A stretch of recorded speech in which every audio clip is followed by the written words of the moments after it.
नमस्कार साथियों, स्वागत है आप सभी का अंकित इंस्पायर्स इंडिया पर। मैं हूं अंकित अवस्थी और आप हैं मेरे साथ में एक ऐसी अंतर्राष्ट्रीय खबर पर चर्चा करने के लिए जिसके चलते इतने दिनों से ट्रंप के द्वारा की जा रही मेहनत पर पानी फिर सकता है। अपडेट यह है कि पुतिन के घर पर हमला हुआ है और पुतिन के घर पर हमला लगभग 90 ड्रोन्स के द्वारा किया गया है।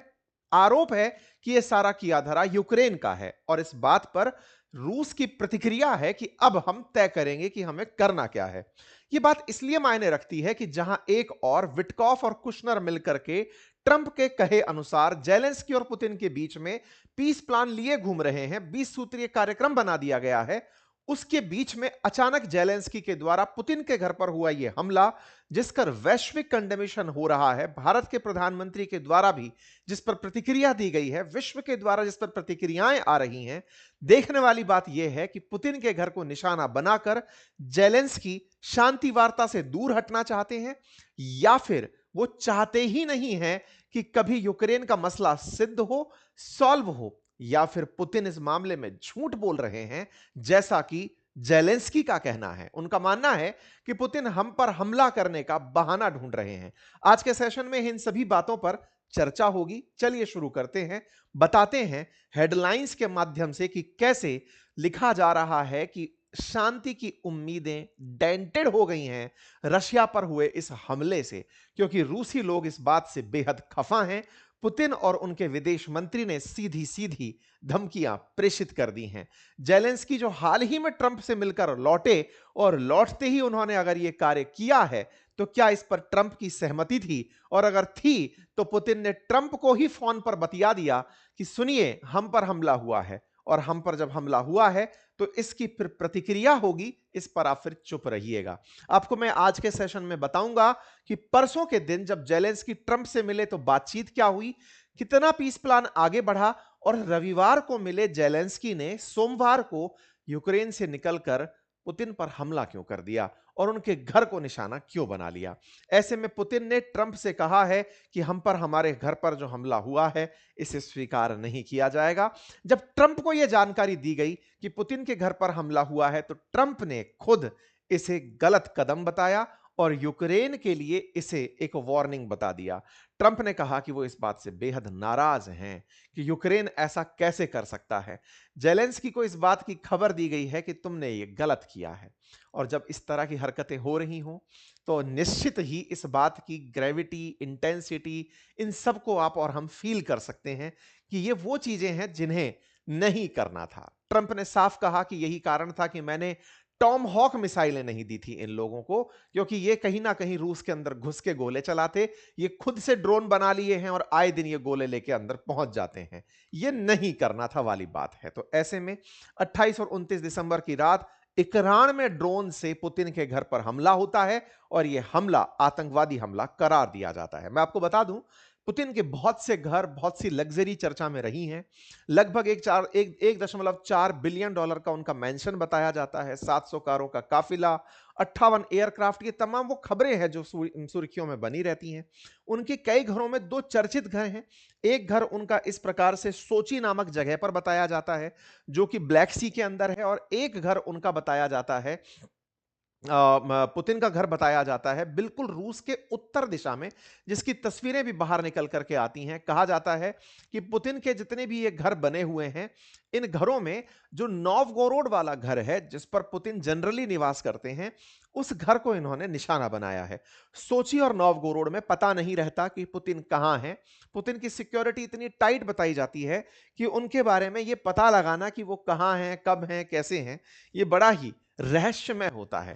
जैसे सोची वाले घर की कुछ इमेजेस एक बार बाजार में आई थी सैटेलाइट के थ्रू, जिसमें से एक घर की बहुत ही भव्य सी तस्वीर, उस घर के अंदर बिल्कुल महलनुमा आकार का बना हुआ घर, जिसके अंदर tennis court, ice ring, multi storey dormitory, spa centre, winter session, salt water pool, ये तमाम चीजें थी। लेकिन इसके साथ साथ ये ड्राइंग भी बाहर निकल कर आई थी जिसमें बताया गया था कि इनके घर के नीचे प्रॉपर टनल्स का जाल है जिसके माध्यम से पुतिन ट्रैवल किया करते हैं। ऐसे ही इनका एक घर नोवगोरोड रीजन में है, जिस रीजन में यूक्रेन के द्वारा हमला किया गया है, ऐसा क्लेम किया जा रहा है। नोवगोरोड के घर की भी एक बार सैटेलाइट इमेज पब्लिक में आई थी, जिसमें बताया गया था कि इस तरह से पुतिन अपने इतने बड़े मैंशन के अंदर रहते हैं। अब ऐसे में ये मीडिया में खबर बाहर नहीं आ पाई है कि जिस समय यह हमला हुआ, क्या पुतिन उस समय घर पर ही थे या नहीं।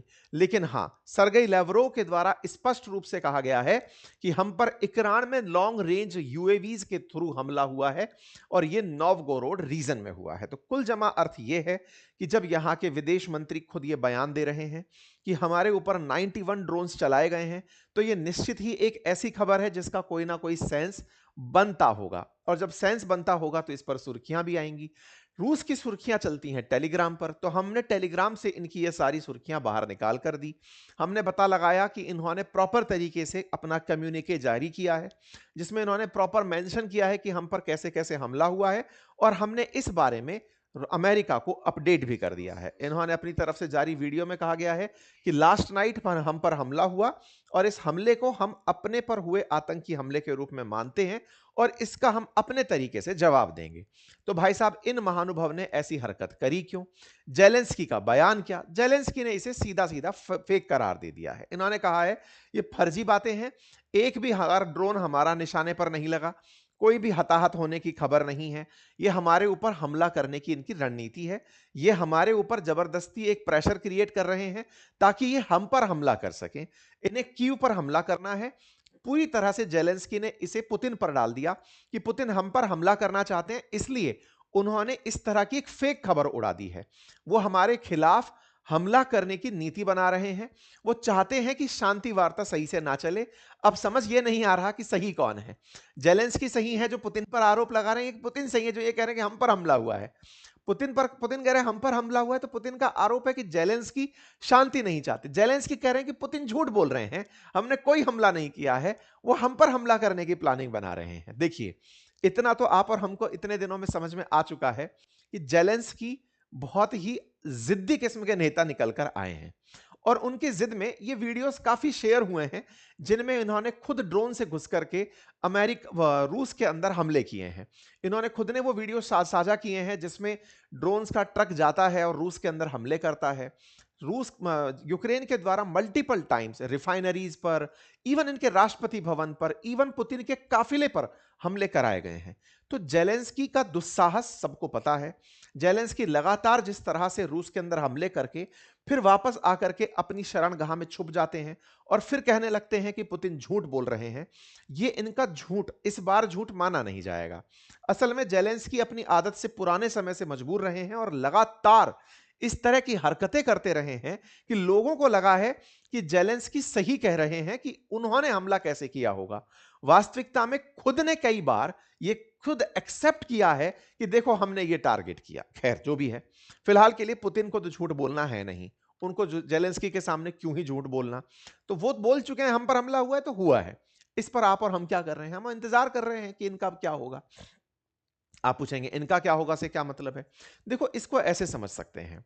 आप सभी लोग पिछले 15-20 दिनों से एक चीज को लेकर प्रॉपर अपडेट हैं, और वो अपडेट ये है कि लगातार अमेरिका प्रयास कर रहा है जेलेंस्की और पुतिन के बीच में एक गठबंधन कराने की, कि भाई ठीक है, तुम युद्ध रोको। इसके लिए उन्होंने अपने दामाद को, जो डेविड कुशनर हैं, उनको, विटकॉफ को, जो मित्र हैं ट्रंप के, इनको भेजा हुआ है कि तुम जाओ और जाकर के इन लोगों के बीच में कॉमन पॉइंट लेकर आओ कि किस बात पर दोनों लोग मानेंगे। इसको लेकर अमेरिका निरंतर प्रयास कर रहा है। ट्रंप की इस बात पर सराहना होनी चाहिए कि उन्होंने वाकई में कई कदम आगे जाकर के दोनों लोगों से कई विषयों पर बातचीत करके चीजों को सेटल कराने का प्रयास किया है। ठीक है साहब, ये सारे प्रयास के बीच में जेलेंस्की अमेरिका के द्वारा जो प्रस्तावित मुद्दे हैं, उन प्रस्तावित मुद्दों पर मानते हुए दिखाई कम पड़ते हैं। क्यों? क्योंकि ट्रंप जो भी प्रपोज कर रहे हैं, मैं दिखाऊंगा कि प्रपोजल क्या है, क्योंकि इन्होंने अखबार में छपवा दिया है उस प्रपोजल को। इन्होंने जनता को उकसा दिया है एक तरीके से कि अमेरिका हमसे यह चाहता है। तो ऐसे में अमेरिका जो चाह रहा है वो थोड़ा सा रूस के पक्ष में ज्यादा है। जैसे मैं कुछ बिंदु आपको बताऊं, तो जिन क्षेत्रों में यूक्रेन पर कब्जा किया हुआ है ना रूस ने, अमेरिका कह रहा है कि वहां का कब्जा अब रूस के पास ही रहने दो, लेकिन रूस से कुछ क्षेत्र हम आपके लिए खाली करवा देंगे। जेलेंस्की ये नहीं चाहते कि यूक्रेन का जो हिस्सा रूस के कब्जे में है वो उनके कब्जे में बना रहे। वो चाहते हैं कि वो क्षेत्र भी खाली हो। रूस इस बात को लेकर उल्टा चलता है। वो कहता है 3-4 साल से युद्ध के नाम पर घास थोड़ी छील रहे हैं कि इतना नुकसान होने के बाद में पीछे हट जाएं। हम वो कर नहीं सकते। अगर पीछे हट गए तो हमारी बेइज्जती हो जाएगी। तो अब ये ईगो कलेश हो गया है। तो ऐसे में रूस पीछे हट नहीं सकता और जेलेंस्की जिद मानकर ये चल रहे हैं कि साहब हम इतने दिन से जो मर रहे हैं और फाइनली अगर हम समझौता करते हैं तो ये तो हारने जैसा समझौता हो जाएगा। तो हमारे हाथ में फाइनली क्या मिला? तो जेलेंस्की पीस प्लान को लेकर के कई बार समर्थन दिखाते तो दिखते हैं। जैसे ताजा ताजा उन्होंने नाटो की जिद छोड़ दी। उन्होंने कहा कि मैं नाटो की जिद छोड़ रहा हूं, नाटो में नहीं जाऊंगा, लेकिन मुझे नाटो का जो आर्टिकल 5 है जिसमें यह कहा गया है कि अगर एक पर हमला होगा तो सब पर हमला माना जाएगा, वैसी कोई सिक्योरिटी गारंटी चाहिए अमेरिका से और यूरोपियन देशों से, तब जाकर के मैं मानूंगा। मुझे यूरोपियन यूनियन में एंट्री दोगे तब जाकर मैं मानूंगा। तो जेलेंस्की अपनी हट से, अपनी जो इतने दिन की जिद है उससे कुछ ना कुछ मनवाने में लगे हुए हैं। लेकिन उसके बावजूद भी वो जगह जिसको रूस कब्जा कर चुका है उसे वहां से वो नहीं छुड़वा पा रहे।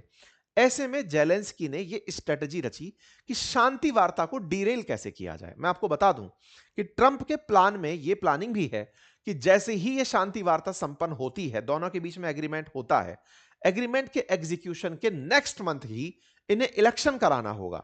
इलेक्शन यूक्रेन में होगा और जेलेंस्की की सत्ता दांव पर लग सकती है। ऐसे में जेलेंस्की कहीं ना कहीं अपने सत्ता मोह को भी छोड़ते हुए नहीं दिख रहे हैं। उन्हें डर है कि कहीं पीस प्लान एग्जीक्यूट हो गया तो मेरा चुनाव कराना पड़ जाएगा और चुनाव होते ही मेरे को हो सकता है जनता पद से हटा दे कि मेरी जिद ने यहां तक यूक्रेन को पहुंचा दिया है। खैर जो भी है, फिलहाल के लिए जेलेंस्की जिस तरह की बातें कर रहे हैं उससे लगता नहीं है कि वो रूस के साथ शांति वार्ता के पक्ष में है। फिलहाल चीजें बदलने लगी हैं। जैसे 25 दिसंबर क्रिश्चियंस के बीच में काफी मतलब वैसा दिन होता है, रिलीजियस डे होता है। उस दिन ये दुआ मांगते हैं और उनका वीडियो वायरल होता है। ये कहते हैं कि मेरी तमन्ना है कि वो मर जाए। किसकी बात हो रही थी? पुतिन की बातें हो रही थी। We have one wish, Zelensky hope for Putin's death in Christmas address. ये जनता को संबोधित करते हैं और कहते हैं कि मेरा मन है कि पुतिन मर जाए। अब आप एक तरफ तो क्रिसमस के विश में पुतिन के मरने की कामना पब्लिक में कर रहे हैं और उसके 2 दिन बाद ही आप बम बम चला देते हैं। तो आप पर आरोप आएगा क्यों नहीं? फिर आप झूठ झूठ क्यों बोल रहे हैं? आपको डर है कि अब जब मारा जाएगा मुझे पकड़ करके तो फिर मैं दुनिया के सामने किस मुंह से जाऊंगा? तो जेलेंस्की ने पुतिन के खिलाफ इस तरह का बयान दिया। जब यह कहानी घटित हुई तो इस पर फिर वही पुतिन के जो चारों तरफ के लोग हैं वो निकल कर आते हैं कि द स्ट्राइकिंग की bastard is trying to derail the settlement of the conflict, he want war, well now at least he will have to stay in hiding for the rest of his worthless life। कि बेटा अब तुम छुप के रहना, तुम्हें बहुत बुरा मारा जाएगा। ये देमेत्री मेदवेदेव कौन है? आप इनको जान लीजिए, कई बार मैंने पहले भी कहा है।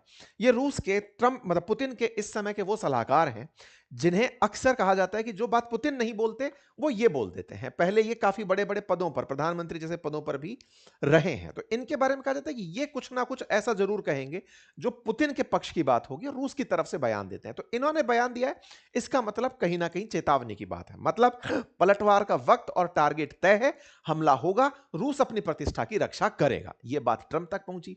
ट्रंप इन दिनों नेतन्याहू के साथ बैठे हुए हैं। नेतन्याहू ट्रंप के पास गए हुए हैं। मैंने आपको पहले भी बताया था नेतन्याहू जा रहे हैं ट्रंप के पास। ये इनके पास थे, पत्रकारों ने पूछ लिया कि सर पता चला क्या कि पुतिन के ऊपर ऐसे ऐसे हमला हो गया? इनने कहा हाँ भाई पता चला, ये तो बहुत गलत हो गया है, ऐसा नहीं होना चाहिए था। I don't like it, it's not good, it is a delicate period of time, it's not the right time to do any of that. अब भाई साहब पुतिन मतलब ट्रंप इस बात पर बोलते हुए कहते हैं कि I was very angry about it. भाई मुझे जब इस बारे में पता चला, मुझे यह बात बिल्कुल पसंद नहीं है कि पुतिन के रेजिडेंस पर कोई हमला कैसे करा सकता है, जबकि ये महाशय एक दिन पहले ही मिलकर आए हैं। अच्छा इंटरेस्टिंग क्या है, आपको मैंने पहले भी बताया था कि कुशनर और विटकॉफ जब बातचीत करने के लिए पहुंचे थे ट्रंप के पास, जेलेंस्की के पास, तो इन्होंने बकायदा प्रॉपर तरीके से यूरोप में बात की, पुतिन से बात की। विटकॉफ और कुशनर दामाद हैं ट्रंप के और विटकॉफ मित्र हैं जो शांति वार्ता करा रहे हैं, जिन्होंने गाजा और इजराइल के बीच शांति वार्ता कराई थी। अब वो लोग इन दोनों के बीच में शांति वार्ता कराने गए हुए हैं। तो इन तमाम बातचीत के बाद में जब पुतिन से वो लोग मिल लिए, फिर जेलेंस्की से यूरोप में उनसे मुलाकात करते हैं, फिर जेलेंस्की को बुलाया जाता है ट्रंप से मिलने के लिए कि आओ आप मिल लो ट्रंप से और जो वो बात बोले वो मान लेना। तो भाई साहब ये परसों वहां जाते हैं और जब ये जाते हैं बकायदा, तो इस बात में ट्रंप इनका वेलकम करते हैं, इनसे बातचीत करते हैं। ट्रंप हालांकि इनको कई बार पहले भी समझा चुके हैं। इन्हीं समझाइश में इन्होंने ताजा ताजा नाटो की जिद भी छोड़ी है, जिस पर हमने 13 दिन पहले ही आपके सामने एक सेशन किया था और हमने कहा था जब नाटो की जिद ही छोड़ दिए तो ये वो जिद थी जिसके चलते माना जा रहा था कि भाई जब जिद ही नहीं बची तो फिर रूस इनको क्यों कूटेगा, क्योंकि अल्टीमेटली जिद के कारण ही तो कि भाई मुझे नाटो में शामिल होना है, इसी कारण तो युद्ध भड़का था। तो इन्होंने जिद छोड़ दी थी। अब जिद छोड़ दी तो जो बची हुई चीजें हैं उन पर बातें हो रही हैं। उन पर बातें करने के लिए ट्रंप ने इन्हें बुलाया। तो ये तस्वीरें हैं जब यूक्रेन के प्रेसिडेंट पहुंचते हैं मारे लागो क्लब में, जो कि फ्लोरिडा के अंदर है। ट्रंप का अपना रिसॉर्ट है, वहां पर इनको बुलाया जाता है। कोई भी सम्मान नहीं दिया जाता, कोई इन्हें रिसीव करने नहीं आता, सीधा इन्हें इनवाइट किया जाता है, ये पहुंचते हैं। ट्रंप लेकिन इनके पहुंचने से पहले पहले ही पुतिन से फोन पर बतिया लेते हैं कि भाई सुनो वो आदमी आ रहा है। 1.5 घंटे उनसे बातचीत करी इन्होंने, लगभग 1 घंटे 15 मिनट के आसपास की पुतिन से बातचीत करी। दोनों के बीच बातचीत हुई कि जेलेंस्की आ रहा है तो उससे क्या बातचीत करनी है मैं पहले ही आपको बता देता हूं। इन बीच की चीजों में बात चल रही है, आपको मैं अपडेट कर रहा हूं, ठीक है। पुतिन ने भी इस बारे में, यानी कि पुतिन की तरफ से जो प्रवक्ता हैं उनकी तरफ से सारी बातें बाहर बता दी गई कि देखो क्रिसमस पर हमारी मतलब ट्रंप की और पुतिन की बढ़िया बातचीत हुई है, दोनों देश प्रॉस्पेरिटी के लिए आगे बढ़े, इस पर बातें हुई हैं और कैसे दोनों देश शांति के लिए आगे बढ़ेंगे, ये सारी बातें हो गई हैं। जेलेंस्की पहुंचते हैं, जेलेंस्की का साहब यहां पर स्वागत किया जाता है ट्रंप के द्वारा। बड़ी इंटरेस्टिंग बात है ये, 29 को हमला कर रहे हो, 28 को ट्रंप से मिले हो, और 28 को ट्रंप पर मिलने की कहानी एक दिन में तय नहीं हुई है, काफी लंबा समय लगा है। मतलब विटकॉफ और कुशनर मेहनत कर रहे हैं, इनसे लगातार बातचीत करते करते इनको मिलाने के लिए लेकर आए हैं। लेकिन जब इनसे बातचीत होती है ट्रंप बड़े निराश होते हैं। ट्रंप निराश होते हैं और वो कहते हैं कि देखो साहब 95% चीजों पर बात बन चुकी है, 5% पर अभी भी नहीं बनी, और अगर बात नहीं बनती है तो पहले ही ये विश्व युद्ध के बाद, सेकंड विश्व युद्ध के बाद सबसे डेडलीस्ट युद्ध में शामिल हो चुका है। मतलब ये वॉर अगर नहीं शामिल होती है तो ये वॉर और लंबे समय तक खिंचती रहेगी। मतलब या तो वॉर खत्म होगी या फिर ये बहुत लंबे समय तक खिंचेगी। मतलब एक तरह से ट्रंप भी इस आदमी के सामने हिम्मत हार चुके हैं। 16 मिनट तक इनसे इन पर्सन बातचीत की कि भाई बताओ तुम चाहते क्या हो। फिर प्रेस के सामने इनको लेकर के गए, 1.5 घंटे तक प्रेस के सामने बातचीत करवाई कि भाई बताओ चाहते क्या हो। तो जेलेंस्की जो है ना, इनके मुंह पर तो बोलकर आते हैं कि सर शांति चाहते हैं हम लोग, हम बढ़िया से शांति चाहते हैं, आप जैसा कहोगे वैसा करेंगे। और जैसे ही यहां से मिलकर निकलते हैं ना, यहां से मिलकर निकलते ही तुरंत प्रभाव से यह आदमी दूसरा खेला खेलना शुरू कर देता है। मतलब आप सोचकर देखिए, I am on the side of peace, Trump ने बेचारे ने यह कहकर के इनको बिठाया, समझाया कि देख लो भाई मीटिंग बढ़िया रही, अगर तुम युद्ध को लेकर के शांति रखने को तैयार हो, मैं तुम्हारे साथ जुड़कर के काम करने को तैयार हूं। सब कुछ बातचीत हो गई। यह आदमी यहां पर सब बोलकर चला आता है। ट्रंप बोलते हैं 95% बातों पर हमारी सहमति बन गई है, यूरोपीय देश बाकी सब बातें संभाल लेंगे, कुछ बातें हैं जिनको लेकर के मामला नहीं बना है। ये जो जेलेंस्की है ना, ये ट्रंप से मिलकर घर आते हैं। घर आकर के फिर भर भर के ट्वीट डालना शुरू करते हैं। खेला क्या खेलते हैं, जो इनके सामने 20 सूत्रीय मांग रखा गया, उस 20 सूत्रीय मांग को ये पब्लिक कर देते हैं। पब्लिक करके क्या बोलते हैं कि साहब ये हमारी पॉइंट्स हैं, और इन पॉइंट्स पर कौन से पॉइंट्स हैं कि साहब ये हमारे पॉइंट्स हैं जिन पॉइंट्स पर ट्रंप हमसे बातचीत कर रहे हैं, और इन पॉइंट्स में जनता की मैं राय लेना चाहता हूं कि वो किसके साथ हैं। भाई साहब जेलेंस्की अगले दिन आकर के सारा की सारा रायता पहले दिन में बढ़िया से जनता के सामने फैलाते हैं कि सुनो ये 20 पॉइंट हैं, मैं आप सबसे पोल चाहता हूं। 20 पॉइंट में इन्होंने अपनी बात रखी कि देखो हमने यूक्रेन के लिए सुरक्षा की गारंटी मांग ली है, हमने मांग ली है कि हमारे 8 लाख सैनिक तैनात रहेंगे, हमने नाटो जैसी सुरक्षा मांग ली है, हमने $800 बिलियन का पैसा मांग लिया है, जो रूस के असेट बंद करके रखे गए हैं वो असेट्स को मैं कंट्रोल करने लगूंगा, ये सब हमने मांग लिया है। ये सारी बातें जेलेंस्की पब्लिक के सामने रख देते हैं। इन बातों में एक बात ऐसी, और वो बात जो आपको भी समझ में आएगी शायद, जो जेलेंस्की चाहते हैं कि जनता को पता रहे, वो बात ये कि जैपोरिजिया न्यूक्लियर पावर प्लांट पर नियंत्रण और खाकोव हाइड्रो इलेक्ट्रिक पावर प्लांट की बहाली, एक तो ये, और दूसरा डोनास्क, लुहांस्क, जैपोरिजिया और खैरसान ओब्लास्ट में हस्ताक्षर की तारीख पर सैन्य पोजीशन की लाइन को वास्तविक फ्रंट लाइन के रूप में मान्यता दी जाएगी। ये क्या कहानी है मैं वो आपको बताऊंगा। दूसरा, समझौते को लागू होने के रूस को निप्रोपेट्रोव्स्क, माइकोलाइव, सूमी और खार्किव ओब्लास्ट के कब्जे वाले हिस्सों में अपने सैनिकों को हटाना होगा। ये क्या कहानी है मैं आपको बताता हूं। देखो, कहा यह गया है कि ये वाला जो क्षेत्र है ना, इस पर आखिरी दिन जहां पर सेना खड़ी होगी, आखिरी दिन सेना खड़ी होगी से क्या मतलब है कि जिस दिन पर यहां पर सेना प्रेजेंट रहेगी इस क्षेत्र में, उस क्षेत्र को फाइनल लाइन मान लिया जाएगा, नंबर एक। दूसरा, ये जो सूमी और खार्किव वाला क्षेत्र है ना, यहां से रूसी सेना को पीछे हटाया जाएगा। ये ट्रंप ने इनको सजेस्ट किया है। ट्रंप का सजेशन ये है कि आपको ये वाले जितने भी क्षेत्र हैं, इनको तो मानना पड़ेगा कि ये रूस के हो गए अब। ऊपर वाले जो क्षेत्र है ना, इन पर से मैं रूस को हटने की कह सकता हूं कि सेना को पीछे ले लो, पीछे सरक जाओ, ये वाली बात मैं तुम्हारे लिए करवा सकता हूं। ठीक है साहब, तो ये वाली बात यहां पर इन लोगों के बीच में निकल कर आ जाती है। ये वाली बात निकल कर आती है तो यहां से ही एक मैसेज निकल कर आता है कि जेलेंस्की कुल मिलाकर के इन क्षेत्रों को छोड़ना नहीं चाहते। इसलिए जनता के बीच में कोई बात हो, जनता थोड़ा सा तैयार भी होने लगे, तो एक रात पहले ही हमला करा दो। जेलेंस्की ने रेफरेंडम की बात के लिए कहा कि हम तो चाहते हैं, रूस वाले ये नहीं चाहेंगे। ऐसा करके जनता में कहीं ना कहीं रूस के प्रति पक्ष क्रिएट ना हो जाए, इन महाशय ने 29 तारीख के दिन ही रूस पर हमला करवा दिया। अब उसका बदला क्या होगा? रूस पलट करके यूक्रेन पर हमले करेगा। जब रूस पलट कर यूक्रेन पर हमले करेगा, तो यूक्रेन की जो जनता है वो एंटी रूस हो जाएगी। इसका मतलब वो रेफरेंडम पर हस्ताक्षर करने से हटेगी। वो मानेगी ही नहीं कि अमेरिका की बात हमें माननी चाहिए। कुल मिलाकर के पीस प्लान एग्जीक्यूट नहीं होगा। तो कहा जा रहा है कि जेलेंस्की ने यह जानबूझकर खेला किया कि एक बार पुतिन को उकसा देते हैं। पुतिन अब हमें कूटने आएंगे, हम तो बंकरों में छिपे रहेंगे, लेकिन जब वो हमें कूट रहे होंगे तो यूक्रेन की जनता एंटी रशिया हो जाएगी और जो शांति वार्ता है वो हो नहीं पाएगी। यूक्रेन का इसमें जो सबसे इंपॉर्टेंट मत है, जो लगातार पुतिन कहते आ रहे हैं कि पुतिन जेलेंस्की जो है वो एक नंबर के करप्ट और भ्रष्ट आदमी है। वो इस युद्ध से बनाए हुए पैसे से अपनी जिंदगी को सेट रखना चाहते हैं, इसीलिए वो इस युद्ध को लगातार खींचे चले जा रहे हैं। पर खैर, जो भी है, इस पूरी बार का सार यह है कि यहां पर जो भी हुआ वो अच्छा नहीं है। अपडेट में पुतिन निश्चित ही यूक्रेन के ऊपर बड़ा हमला प्लान करवाएंगे। इस बात के ऊपर दुनिया के देश तो यूक्रेन के साथ इसलिए खड़े हैं कि हां भाई, तुम्हारा हम कोई और मदद नहीं कर सकते, पीस प्लान पर बने रहना। लेकिन हां, यह बात तय है कि पुतिन ने अब यूक्रेन पर हमले की प्लानिंग शुरू कर दी है। मीडिया रिपोर्ट्स बाहर आना शुरू हो चुकी हैं। विदेश मंत्री का बयान आ चुका है कि कीव ने जो हमारे साथ किया वो दुस्साहस है और पुतिन इसका अटैक का बदला लेने के लिए तैयार है। न्यूज मीडिया में आना शुरू हो चुका है। ये पीस प्लान को उतारने का प्रयास था, जेलेंस्की इसमें कामयाब हो गए हैं और अब आने वाले समय में सब लोगों की तरफ से इस पर प्रतिक्रियाएं आएंगी। जैसे शहबाज शरीफ ने यहां पर पुतिन के पक्ष में बयान दिया है कि साहब ये टेररिस्ट अटैक है, और ये मतलब टेररिस्ट अटैक क्या मतलब, इन्होंने तो इस तरह से इसको कहा है कि आपके एक्सेलेंसी के घर पर हमला जो है वो बहुत गलत है और हम इसमें आपको सॉलिडरिटी शो करते हैं। पाकिस्तान का ये जो बयान है, ये इसके विदेश नीति के अंदर एक नया ही मोड़ दिखाता है। हालांकि इसको जब ऊपर से डांट पड़ेगी तब तो शायद कोई और ही संभालेगा। खैर, जो भी है, जेलेंस्की के ऊपर जेलेंस्की ने पहले दुस्साहस पहले भी किए हैं, उनका भी इसको मुंहतोड़ जवाब मिला है और अब फिर से कुछ ना कुछ देखने को आप लोगों को मिलेगा। जैसे पुतिन की कार में ब्लास्ट कराना हो या राष्ट्रपति भवन पे हमला कराना हो, जेलेंस्की का यह प्रयास रहा है, लेकिन पुतिन के घर पर हमला कराना, भारत की तरफ से भी इसकी निंदा हुई है और ये एक बड़ी बड़ी घटना के रूप में देखा जा रहा है। बाकी जैसा भी होगा, आप लोगों को अपडेट के रूप में जानकारी दी जाएगी।